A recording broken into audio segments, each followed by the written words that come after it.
তোৰ ভাল পোৱা সেইকাৰণে আহিয়ে তহঁতৰ দুটা মিচিকীয়া হাঁহি এটা যায় বুজি পাইনে ঠিক আছে আৰু কম্বাইনে যে সকলোকে প্ৰতিকৰণ কৰিব সেই কথা কিন্তু স্বয়ম্বৰ সভাত সকলো মানুহে গম পায় মাত্ৰ অম্বিকা আৰু অম্বালিকাহে প্ৰতি নিৰ্বাচন কৰিব ঠিক আছে হ'ব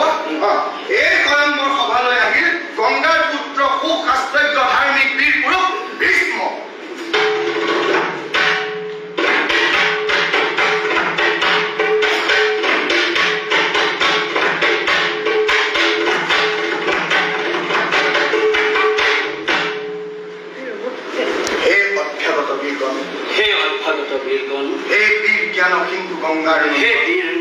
সিন্ধু গঙ্গাৰ মন্ডন আমি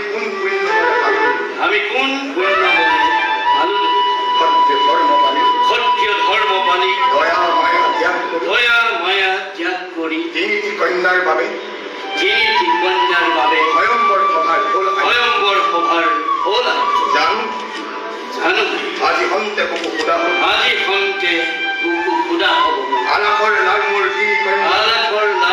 তিনি কন্যা মোৰ ত্ৰিনয়ন